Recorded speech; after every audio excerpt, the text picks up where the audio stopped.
यानंतर पुढची राजकीय बातमी। भाजप हा देशात आणि राज्यात नंबर 1 चा पक्ष आहे हे गेल्या काही निवडणुकांमधून स्पष्ट झाले। अलीकडेच राज्यात स्थानिक स्वराज्य संस्थांच्या निवडणुकांमध्येही हेच अधोरेखित झालं।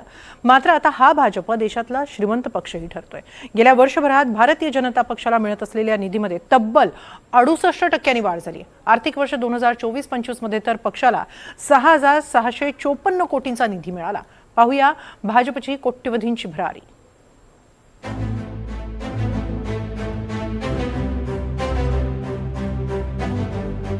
भारतीय जनता पक्षाला गेल्या वर्षभरात तब्बल 6654.93 कोटी इतकी रेकॉर्ड ब्रेक देणगी मिळाली आहे। गेल्या वर्षीच्या तुलनेत ही वाढ 68% अधिक आहे। यातील 40% भाग हा राजकीय पक्षांना मिळणाऱ्या निवडणूक निधीचा आहे, तर उर्वरित कॉर्पोरेट जगतातून मिळालाय। देशातील निवडणुका आणि इतर राज्यातील निवडणुकांमधून हा निधी जमा झाला। भाजपनं मिळालेल्या निधीचा अहवाल निवडणूक आयोगाकडे सोपवलाय। 8 डिसेंबर रोजी हा अहवाल सोपवण्यात आला। आयोगाच्या वेबसाईटवर या निधीचं विवरण करण्यात आलंय। या रिपोर्टनुसार ही देणगी 1 एप्रिल 2024 ते 30 मार्च 2025 दरम्यान प्राप्त झाली आहे। या काळात देशात लोकसभा निवडणूक पार पडली। तसंच अरुणाचल प्रदेश, सिक्कीम, आंध्र प्रदेश, ओडिशा, जम्मू काश्मीर, हरियाणा, झारखंड, महाराष्ट्र आणि दिल्ली या विधानसभा निवडणुकाही पार पडल्या। गेल्या वर्षी पक्षाला 3967 कोटींचा निधी मिळाला। त्यामुळे यंदाच्या निधीत तब्बल 68% वाढ झाली आहे। 2024-25 मध्ये एकाच आर्थिक वर्षामध्ये भाजपला तब्बल 6600 कोटींपेक्षा जास्त निधी मिळालेला आहे, डोनेशन्स मिळालेले आहेत आणि काँग्रेसला फक्त मिळाले 550 कोटी रुपये। म्हणजे 85% निधी एकट्या भाजपला आहे आणि काँग्रेसला फक्त 7% आहे। तुम्हाला एकही लोकशाहीवादी देश दिसणार नाही की ज्या देशामध्ये अशा पद्धतीने सत्ताधारी पक्ष आणि विरोधी पक्षामध्ये इतकी मोठी असमानता आहे। ती असमानता भारतामध्ये का दिसते, त्यामागचं रहस्य काय? एकच रहस्य आहे, ते म्हणजे भाजपनं निवडक कॉर्पोरेट कंपन्यांबरोबर भागीदारी पार्टनरशिप सुरू केलेली आहे। म्हणजे काय, तर आम्ही तुम्हाला कॉन्ट्रॅक्ट देऊ आणि बदल्यामध्ये तुम्ही आमचा पार्टनरशिपचा जो शेअर आहे, जे पैसे आहेत, ते आम्हाला तुम्ही द्या। दरम्यान या निधीमध्ये 40% वाटा हा विविध संस्थांकडून मिळणाऱ्या निवडणूक निधीचा आहे। प्रुडंट इलेक्टोरल ट्रस्ट कडून 2180 कोटी, प्रोग्रेसिव्ह इलेक्टोरल ट्रस्ट कडून 757 कोटी, न्यू डेमोक्रॅटिक इलेक्टोरल ट्रस्ट कडून 150 कोटी, अन्य ट्रस्ट कडून एकूण 3112.5 कोटी मिळाले।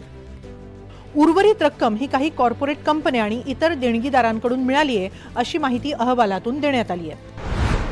सीरम इन्स्टिट्यूट ऑफ इंडिया कडून 100 कोटी, रुंगटा सन्स प्रायव्हेट लिमिटेड कडून 95 कोटी, वेदांता कडून 67 कोटी, मॅक्रोटेक डेव्हलपर्स कडून 65 कोटी, बजाज समूहाच्या 3 कंपन्यांकडून 65 कोटी, डिराइव्ह इन्व्हेस्टमेंट्स कडून 50 कोटी।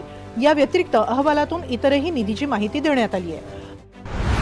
मलबार गोल्ड कडून 10 कोटी, कल्याण ज्वेलर्स कडून 15 कोटी, हिरो ग्रुप कडून 23 कोटी 65 लाख, दिलीप बिल्डकॉन कडून 29 कोटी, ITC लिमिटेड कडून 35 कोटी, वेव इंडस्ट्रीज कडून 5 कोटी 25 लाख, निखिल कामत यांच्या झेरोधा कडून 1.5 कोटी रुपये प्राप्त झाले। तर खुद्द भाजप नेत्यांनीही पक्षाला व्यक्तिगत देणगी दिली आहे। त्यात आसामचे मुख्यमंत्री हिमंत बिस्वा शर्मा यांच्याकडून 3 लाख, आसामचे मंत्री पियुष हजारिका यांच्याकडून 2.25 लाख, केंद्रीय शिक्षण मंत्री धर्मेंद्र प्रधान यांच्याकडून 1 लाख, ओडिशाचे मुख्यमंत्री मोहन चरण माझी यांच्याकडून 5 लाख, इंदोरचे महापौर पुष्यमित्र भार्गव यांच्याकडून 1 लाख, तर आकाश विजयवर्गीय यांच्याकडून 1 लाखांची देणगी प्राप्त झाली।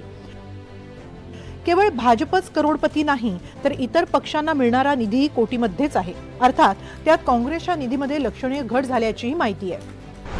काँग्रेसला यावर्षी 522 कोटी 13 लाख रुपये मिळाले। गेल्या वर्षी हा आकडा 1129 कोटींच्या घरात होता, म्हणजेच एकूण 43% घट झाली आहे। तृणमूल काँग्रेसला यावर्षी 184.8 कोटी मिळाले।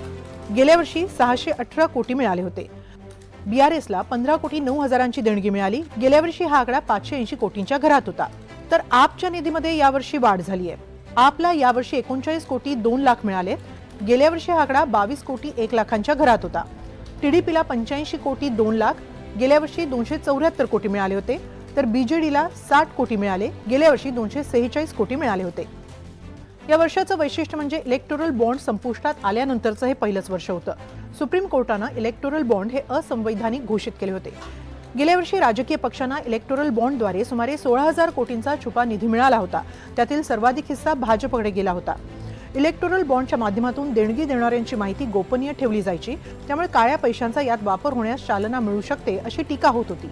अखेर त्याविरोधात दाखल याचिकांची दखल घेत सुप्रीम कोर्टानं हे बॉन्ड गेल्या वर्षी रद्द केले.